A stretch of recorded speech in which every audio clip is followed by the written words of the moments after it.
You're listening to What It's Like with Luce, a podcast highlighting ordinary people doing extraordinary things.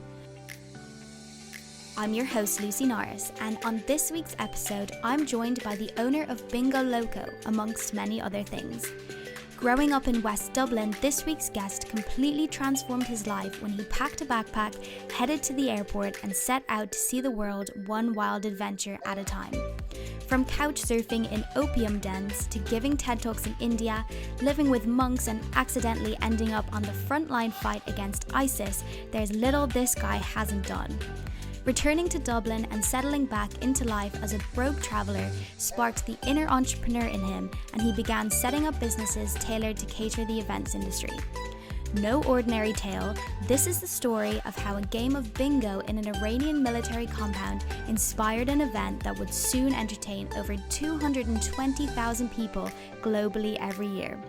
Without further ado, here's what it's like to be William Meara.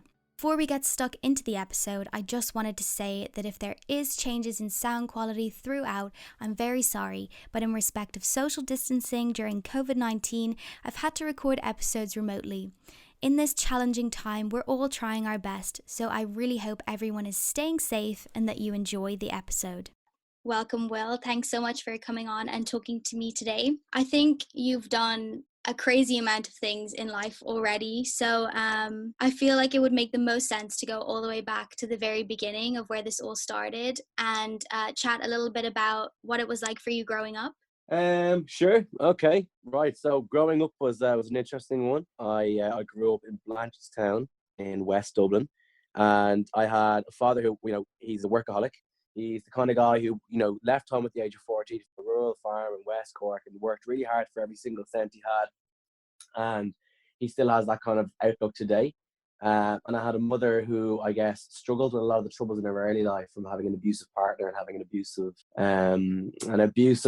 mother as well. And so she ended up kind of having her own vices in life, and, would struggle with depression, struggle with drink and stuff like that. And so when she passed away about 10 years ago, almost this year, I found myself being thrown into a new place because she was still kind of the glue that kind of kept the family together. And so I found myself around that time 10 years ago, I was in college studying engineering, doing it because I was told I was going to be good at it.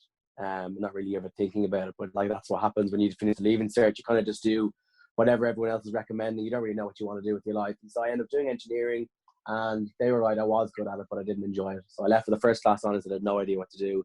And I found myself just getting thrown into the events industry, just getting really involved and, entertaining people, social gathering. And it was a bit of a revolution for me, because I found myself at a time when I was feeling pretty at a loss, filled with, an environment that was full of people, full of something to do. An event is just a really long, checklist of things to do, really. And so I was keeping myself very occupied. And I was enjoying it, and I was doing well at it, and I was meeting a lot of, crucial people.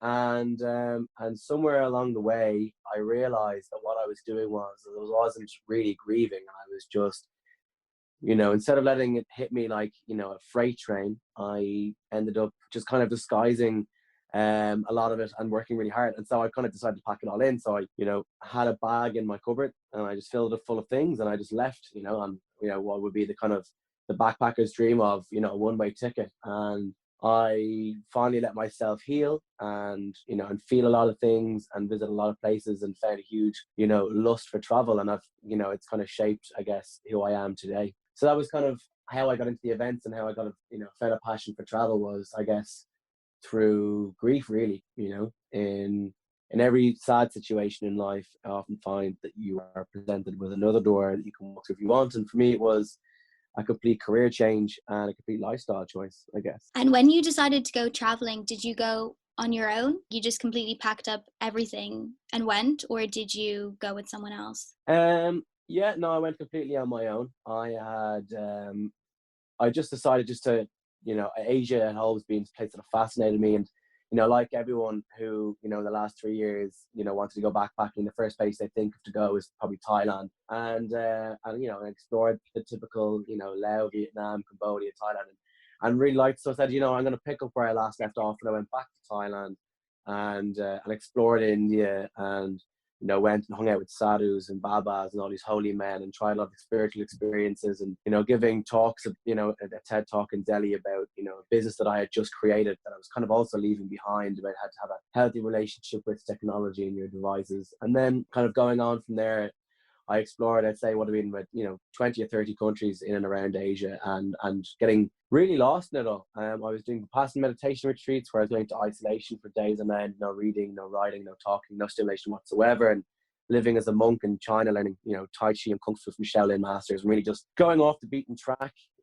backpacking around the place, and, for example, couch surfing in opium dens in Iran, and, doing target practice with anti-Taliban vigilante forces in Pakistan, and all these mad experiences that I guess, I just kind of, I wouldn't say I lost my way, but I was just really welcoming any opportunity that's thrown by strangers. And I've been on the road for quite a long time. And it felt like, my comfortable and routine life in Dublin was just so far away from it, But yeah, really kind of getting lost in the whole travel side of life, and getting into, all sorts of mad harebrained scenarios. Some of which I guess were good and some of which I guess weren't great, Some of the most interesting one I'd say was probably, waking up and finding a picture of myself wearing military uniform on the front page of what it would be Ireland's biggest tabloid, called a terror tourist. Can you explain a little bit about how you ended up becoming a terror tourist?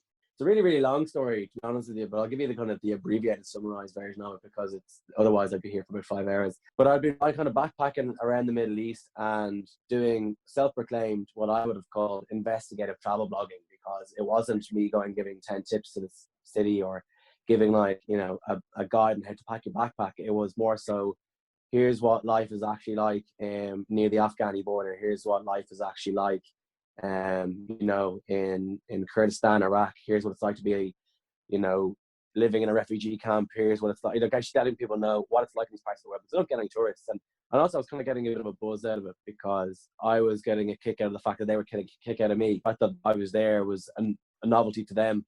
And it was just, we were just so amused by each other. So you have this kind of wide-eyed curiosity in the same way they have this wide-eyed curiosity about you. And somewhere along the line, I'm not really sure of where, me and my pal got this brilliant idea to hitchhike across the Kurdish border in the north of Iran into Iraq. And we changed a lot of Iranian money at a currency exchange, which basically is just 50 lads standing in the street. And there was this guy who was trying to smuggle a car. Sorry, sounds so mental. Smuggle a car that he'd gotten somehow from Dubai into Iran, and they're trying to get it into Iraq. And so we needed a lift, and we written some squiggle on the board that was meant to say the place we were going. And so we passed all these kind of oil tankers that were queuing up to try and get, across the border. And he dropped us off because he said he couldn't bring us any further. And so we're walking through this border. When a border isn't just a line, it's like this zone. It's like maybe, I don't know, like a 200-meter zone or 300-meter zone. And basically it's a huge enclave on one side, and then you've got this no-pass zone, and you've got another enclave, and this guy comes up. He's wearing like a Christmas jumper, is all I can describe it for you. And he's like, come with me.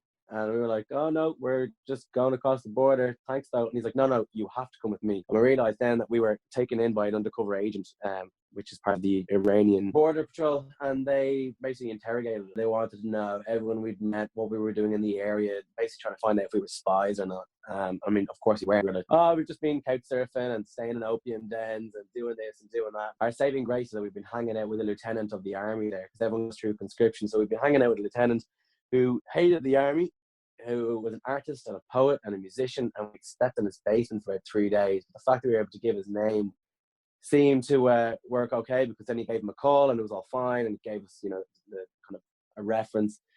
And so then we're after, feeling quite tired and disgruntled, we're like, oh, okay, cool. Then we're past the border and we walk out and we realize the other side of the border, the Iraqi side, is pretty much just a road that goes so far in the distance, and there's no one there. There's no shops, no restaurants, not even a house. So we're kind of standing at the side of the road trying to find another ride. Eventually we get one, and we just start walking down the road, walking past like mechanic shops, walking past butchers, bought a kebab, pretty much no idea what was going on, didn't have any internet. So you just pull up at a nearby cafe, go on to couch surfing, get this guy who was a doctor in the Iraqi military, in the Kurdish military. And he's like, yeah, no worries, I'll come down and I'll collect you guys. You guys can stay in my house, no problem. We were like, this is brilliant. And this guy walks over out of nowhere and passes us what I can only call like a Nokia 3310. really old school phone, mashes in a number, puts it in my hand and says, talk. So, okay, fair enough. So I start talking to this guy on the phone, and being quite used to just like talking to strangers and accepting the situation and just chatting away. And I assumed it was just going to be some guy who probably had a friend in England or America or whatever it was, spoke English, and just wanted to show off that he had a friend, whatever it is. It's quite a weird thing, but it happens quite often in this part of the world. And so we're chatting to this guy, and he's like, hey, how's it going? What are you doing in town? We were like, we're just here as just visiting. And he's like, do you need any fixes? Do you need any envoys or escorts? Do you need any bulletproof jackets or anything? We're like, no, we're fine. No need. And he was like, oh, I have many Irish friends. Why don't you come over to my hotel and I'll sort you guys out with the room and we can drink some whiskey. I was like, this is possibly the weirdest phone call I've ever had. So we're like, yeah, no worries. Look, we're staying with a friend now, but maybe we'll give you a shout then in the next day or two, and we'll catch up on that. But thanks for the call. So we kind of didn't think anything of it and spent the next day, just kind of going around, going to the cinema, having local food, checking out the local sites, basically just being, tourists in Iraq, which I know most people find it hard to believe, but it's actually quite a nice place. And so 2 days passed, we're like, well, maybe we should check out that guy. So we went to this place called Dolphin Hotel, and there's this French guy in the lobby who's completely pissed. And to be honest with you, for the next 3 days, the French guy was entirely pissed the entire time. And so we ended up going out partying with this dude, and we're sitting in the bar, and all these Kurdish Peshmerga fighters, and Peshmerga army would be, I guess, the most successful fighting force against ISIS. And we're having a bit of food, drinking some beers. It turned into a lock-in. We're dancing around, doing the Peshmerga dance and the Kurdish dance, and it's just great fun. And somewhere along the line, like, we're talking to these guys and showing videos of them, fighting in Mosul and defending their hometowns and stuff like that. Pretty admirable stuff. And of course, after a lot of whiskey and after a lot of these conversations and falling in love with these guys, their conversation arises where they're basically inviting us to come down and show them their set. They're like, oh, come down and see, where we're camped out and what we're doing. We'll explain how it's all happening. And don't worry, there's no active firefight in the zone. You'll be totally fine. We can definitely smuggle you into it. And I was like, well, we got to get you past outside the Kurdish border. And what I realized then was there's actually a border of Kurdistan and Iraq within Iraq. And the visa we had, we got a stamp on the border, only allows us into that northern territory. So we didn't think too much of it. And next day we wake up and the French guy still pissed, still drinking Tuborg in the room that we're all sharing. And it turns out he's a journalist and he works at AFP Media. And he had arranged with the guy at the hotel, who's actually a fixer. And a fixer is someone who arranges all of this kind of mad stuff. If you're a journalist, they'll arrange convoys, armed vehicles, whatever it is you need, they'll get you to where you want to go. They're basically like your personal tour guide. So this guy had obviously arranged to try and get some photos for a newspaper and paid a lot of money. And this guy was like, look, it's all been paid for. Why don't you join? And obviously next morning we'd forgotten about it, but he walked in and he was like, yeah, we're ready to go. Took me a few minutes to realize what he was talking about and kind of re-jog with memories. Like, okay, yeah, I think I know what we're supposed to be doing today. Looked at my mate and we realized that maybe it wasn't such a good idea to agree, but the fact that these guys were so well connected and knew all the right people and being well briefed in the scenario. So we walked downstairs and there's a commander of the Peshmerga army sitting there in a military Humvee, and he's like, yeah, jump in the back. Okay, we're bundling down the road at record speed, and we stop off at this town. And he's like, come here, we have to get you dressed up properly. I was like, why, what's wrong with the clothes I'm wearing? He's like, look, if we were going to get you past this checkpoint, you need to be dressed apart. So he brings us into this military fatigue shop and pretty much gives us the whole military uniform. So now I'm sitting there in the Peshmerga uniform, the army uniform, sitting in the back of a vehicle, basically going towards a war zone and realizing, pretty hungover for this, to be honest with you. We're driving past all these oil fields. And we rock up to this motorway, which basically acts like a defensive perimeter around the kind of the front line. And we're going to try to get through all these checkpoints. And every checkpoint we go to, there are people on the checkpoint saying, oh, you can't come in here, you can't come in here. And keep in mind, we weren't really alarmed by checkpoints. We'd already gone through a checkpoint where basically we'd lied about being part of the effort. And so anyway, we're going down this motorway, trying every checkpoint to turn off. We just can't get off. And eventually there's a blockade. So we pull into the side of the road. And the big guy who had met us in a cafe a few days ago and who had handed the phone to us, basically jumped out of the inside of the vehicle, ran across the road and saw a friend of his, came back and he's like, look, here's the situation that's at hand. There's been land that we'd taken from ISIS. It's now back in ISIS hands, and so they were having to just kind of discuss the strategy, and that's why there's a blockade, and that's why there's all the military presence here. But luckily, my friend's going to get us sorted, but we need to go and meet the general. Now, the fixer who we were with was looking pretty concerned. He's like, geez, I haven't met the general. This could be pretty serious. Like, are you guys actually journalists? Like, fair enough, this French guy's got a media pass, but I don't know about you lads. And we were like, okay, sure, no worries. He's like, oh, we'll give it a go anyway. So we drive back the way we came. And there's this old American military fort that's been up there from the early days. And it's now basically a Kurdish fort. And we rock inside over the gravel. And as we, hopped out of the back, the whole base goes pretty quiet and starts watching us. And this guy comes out. And I realized that this guy is actually pretty senior. So he's like the leader of the Peshmerga army, and this is like a pretty serious outpost. Brings us in, sit us down. I was like, okay, so what he's doing here? We're like, oh, sorry, I'm a freelance Irish journalist, just looking to highlight the plight of what's happening here and what life is like on the front lines. And he's like, oh, very noble work. Make sure you get lots of photos, and gives us an escort. So we then have like these pickup trucks either side of us that then escort us back down to one of the initial checkpoints. We get through, and we're driving past all these tankers that have been painted with ISIS flags, all this land that's been recently re-grabbed back from ISIS. And the front line is not really what you think it is. It's like this 300, every 300 meters, you've got this tall mound of dirt on top, it's surrounded by sandbags and brick. And between these outposts, you basically have a 12-foot tall mound of dirt. So we jump out, and all these soldiers they're over the moon. They're like, finally, someone to talk to. We're bored out of our tits here. So we start, chatting away, and we're just standing, and they're like, look, would you mind if we get some photos of you guys? We're like, yeah, you know what? Get them photos. I know it's a bit of a social media war between you guys and ISIS, and they're putting up all these scaremongering, they're putting up beheadings and whatever it is. So they were like, they want to have like pictures of them with media, with just showing that they have the world on their side, and I guess that's what we did. So we're sitting there in front of piles of grenade belts and holding like heavy machine guns and military uniforms in this bunker in the front line, and it's a pretty surreal scenario.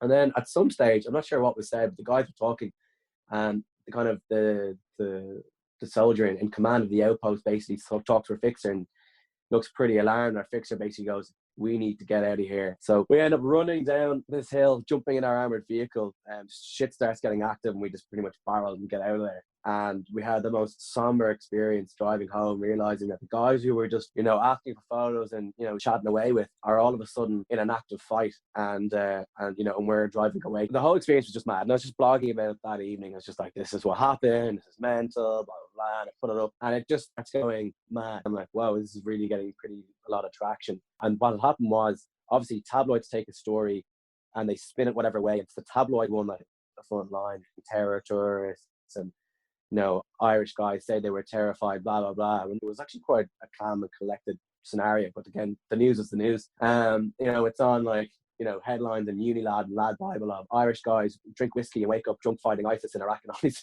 mad stories. So yeah, pretty mad scenario. And then I've been traveling for 14 months at that stage, and I was pretty much, ready to keep going. I still had some kind of savings. I booked flights to Cuba.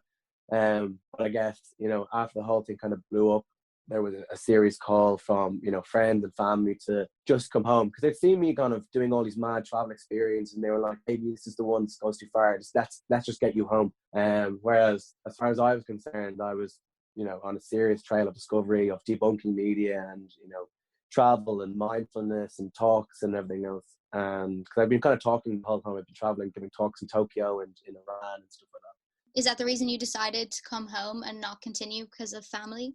It's part of the reason, but also once I kind of come home, I was like, I'll come home for a week or two, and then I met my uncle in London and told him about everything, and he was like, maybe it would be good for you to stop for a minute, take in what's just happened over the course of the last 14, 16 months or whatever it is, and just make sure that you maintain the connection with people you have at home, and then go on your merry way. And what happened was, because I'd come home and I was just like, Dublin's expensive, especially not earning any money whatsoever. And I was just spending money, and I was just staying home, and I was enjoying kind of being home, because I was just so used to living out of a bag. And I was like, it really feels nice to have a shower, have my own bed, have a routine. Maybe I'll just chill for a bit. And there was, actually after we'd been to the front line, these soldiers had invited us to basically a community hall. So we went into this community hall one night, and we go through this, this metal scanner. And we're sitting inside. It's one of the safe places to drink, because it's obviously in a secure compound. And they started hanging out bingo books. And I was like, okay, this is weird. I don't understand how to read Arabic numbers. And so we're playing bingo in Arabic, no idea how to play. Your man's calling out numbers. I have no idea what's going on. Neither does my mate. So we started making a drinking game out of it. So each symbol, had an association with a different rule. And before we knew it, the whole table's playing. We're standing up, we're dancing, we're drinking, we're doing games. And, coming home and reflecting on the whole scenario, we were like, that was still one of the best nights that we've had in ages. And I was like, it's so interesting how you can take something that's so conventional and turn it into a drinking game. And initially, we were like, oh, maybe we could do like a night, get some mates over and do like a bingo drinking game. And they were like, well, let's have a look online. And we found like, there's loads of different types of bingo, bingo parties around the world. We were like, let's make an Irish mega turbo bingo party and see if people like it. And so we invited a lot of our mates down. Because a lot of people hadn't seen me since I come back, they were mad to go to something that I was organising. And so we had like 200 people at the first event for Bingo Loco. And it was the weirdest thing ever. We didn't really know what we were doing. It lasted about 5 hours, definitely way too long. We fell off the stage, absolutely exhausted, completely drunk. We were all drinking during the show. And there was a queue of people to the side of the stage who were like, whatever that was, you need to do that again. When's the next one? And I guess we just sold at every event afterwards, and we were like, let's try an event outside of Dublin, let's do it in Cork, let's try it in Galway, let's try it in Australia, let's try it everywhere. And it's now got to the stage where we do 550 events in Ireland alone. We entertain about 220,000 people globally doing Bingo Loco every year now. It's pretty surreal. And all from a bingo hall in Iraq. And do you fund each event through just ticket sales, or did you ever kind of venture into like investors or that kind of thing, or it's completely your own? The great thing about events is that you have the collateral to run the event in advance of the event from the ticket money. So it's not like, so if you have an agency and you're doing an event for someone, you probably get maybe some of the money up front and then maybe some of the money after the event's done.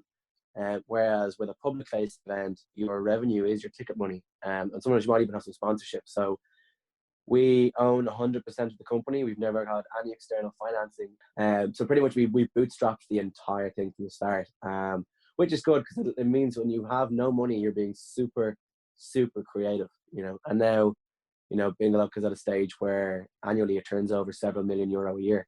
Who knew? And so what are the future plans for Bingo Loco? You mentioned that you do one in Australia and things. Is it just to kind of tour as many places as you can? We don't really tour anymore. We actually have a headquarters in Sydney that runs several events in Australia throughout the year. So we do events in Perth, Brisbane, Melbourne, Sydney, and done some shows in Darwin and a few other places as well. So it's not necessarily a touring thing. We tour at the start to test that there's demand in the market, and we try and actually in the latter years we've tried to hit places where there's actually no Irish, because it means that you don't do a tour. All the Irish that are living in an area, like if you go to Vancouver, there's loads of Irish in Sydney. So you do a tour and it rams and it's full of Irish people, it can give you a false representation of the demand for that product in that area, because the Irish see it as like, oh, Bingo Loco's coming to town, let's go to that, that's the night out for the month. Whereas now we're going to places like Austin in Texas, where there's very little Irish, and trying to make a Texan-focused product for Texan people, and that allows us to gauge it much more accurately. But even in Scotland, we've become a huge thing where we're selling out like the O2 Academy, Aberdeen, Edinburgh, wherever we go, we're selling out in Scotland. So it's big, and the future basically means for us just trying to open up as many new cities as locations for us. So the UK and America will probably be the biggest markets for us once this whole COVID-19 thing goes away. And I'm not going to lie, it's pretty hard. We just opened up a new bar, and so that company is obviously on ice now. We had a company that does corporate events called Event Labs, that's on ice now. We've got a special effects company that does confetti and CO2 for festivals and concerts, that's obviously on ice now. So, and obviously Bingo Loco, we had to reschedule a lot of our events. Pretty much going to be a third of our annual revenue just kind of thrown by the wayside for the year. So it's pretty difficult. We've had to do layoffs. We've had to wind down a lot of our operations. But, if we take kind of the turtle shell approach of, lock everything down, lay off what we have to, employ who we have to, try and treat people as nice as possible, do some good for society, when it means that when we're back up and running, that, people will have faith in us as a brand and be loyal to us. And hopefully, when they are locked up for so long inside, they'll be itching to get out and party, and Bingo Loco will be the answer for a lot of people, hopefully. But I heard you list off a lot of different ventures there in one go, and I guess I'm just wondering how you managed to juggle them all. Um, and initially with great difficulty, but you don't say no to opportunities just because you have your hands full. You just find, creative ways to take on those opportunities. So I think one thing I've learned in the last few years is when you find yourself being exceedingly busy, you learn to offload. So if you're doing a lot of time on a task, you find someone who's going to do that task, and put yourself in a position where you're working on a business and not inside it. So very rarely will I be getting back to customer inquiries. Very rarely will I be going to an event. I find myself more often than not now sitting down with people and just discussing strategy on business and letting other people do the actual work in leading it. Now, there's a lot of ventures there. I organize tours in Pakistan. I give talks at Tech Life Balance. There's obviously special effects. There's bingo. There's a corporate events there. There's a bar there, and all these companies are all expanding and doing their thing. But it's very much so an operational deployment of just strategy and making sure that everyone has the tools that they need to grow those businesses. And I'm very much so in an oversight and strategy role. And when you first came back from traveling for so long and all the crazy experiences that you had, did you find it difficult to reintegrate into normal life? And do you ever miss traveling? Do I miss traveling? I'll be honest with you. I've traveled to 18 countries this year, so it's one of those things where if you want to do it, you'll make time for it. So whether that's leaving the office at 4 p.m. on a Friday and legging it to the airport to catch a flight to somewhere, and coming back then on Sunday late night red eye or late night flights, you'll find a way to travel if you want, and I mean, I organize adventure tours in Pakistan for groups of people. So I still get that dose of mental adventure in places that you normally wouldn't think are safe to travel. So I get that dose of travel anyway. But it's weird when you go away for a long period of time. That's different. That's kind of puts your head in a different space where you're in isolation, really, because although you might be in like a city like Beijing, you're not really talking to anybody. You can't read the signs. You don't understand the language. Everyone's talking around you, but it may as well be white noise. You find yourself just wandering around a lot and filling time looking at sites or whatever it is. So it can be quite lonely, unless you're in places where you can go socialize in bars, whatever it is. But it's a weird headspace to get into, especially if you're in it for a very long time. And for a long time, months and months on end, over a year, I was pretty much inside my own head traveling, and that's a huge place for growth if you do it constructively. And I found myself coming back and sitting in a bedroom in my parents' house, looking at the wall, being like, well, I'm a completely different person. And everyone else just seems to be, stuck in the same thing. It's like I'd never left. Someone had got a new car, someone had got a new boyfriend or a new girlfriend or whatever it is. But nothing really changed. I'd left, basically in a relationship. And I think one of the reasons I'd stayed away for so long is because that relationship had ended while I was away, and I came back and that person was then in a relationship with somebody else. So you come back to a whole different world. So although there's changes, everyone sort of seems kind of the same.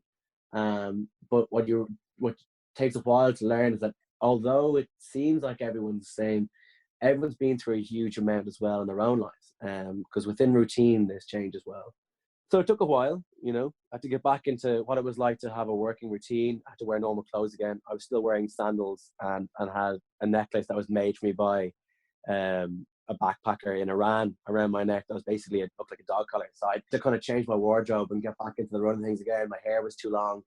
It's just, I was really, really had my own on the road routine where you don't really care what you look like. I found myself being more curious about people that I'd met. It was weird. It was different. It was nice though. It was a welcome change. And do you have the ultimate end goal for you in the business world? I don't really have an end goal, and I think it's important to have a goal. But for example, when someone goes, "What's your 5-year plan?" I think that's the most ridiculous question. You can make an aspirational blue sky thinking style goal of maybe like 6 months to 18 months or whatever it is. But realistically, what you're ever going to achieve, you'll know within, a month's time. And so I guess I'd like to visualize where I'll be, and it'll be an interesting road to get there. But I'm not really sure. I don't see myself wanting to have, a very busy working lifestyle. I'd like to see myself working on more humanitarian projects. I'd like to see myself working on projects that are creative and then entertaining.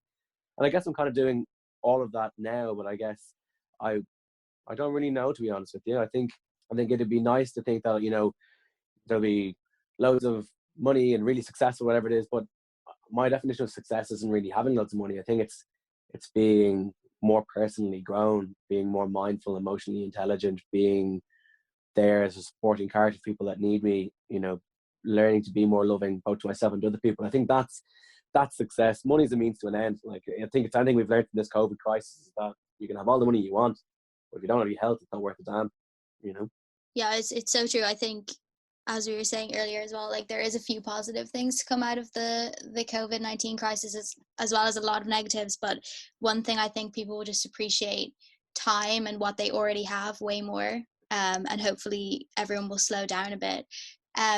Also then, just my last question for you. If I could put your 10-year-old self in front of you now, from where you're sitting and having been through everything that you've been through, what's the biggest piece of advice you would give yourself?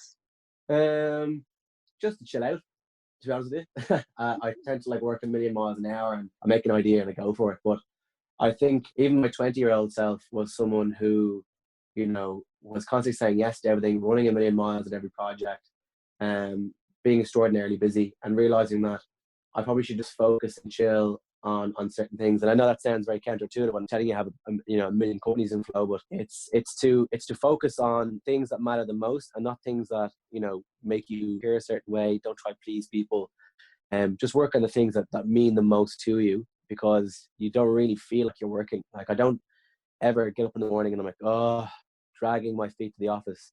Up in the morning and I'm like, I can't wait to see other people in the office. They're all a big bunch of mates. Like, I'm really lucky that it's a pleasure to do what I do. And so the advice I'd give to my 10-year-old self is just to focus on the things that are fun, because if it feels like work, you're doing it wrong. Yeah, that's really good advice. I think everyone's goal in life is to find something that they're passionate about and be able to make that their day-to-day, which it sounds like you've done. So yeah, it was really cool chatting to you. Thanks so much for answering all my questions today. No, an absolute pleasure. And look, I hope you have a great success with your podcast.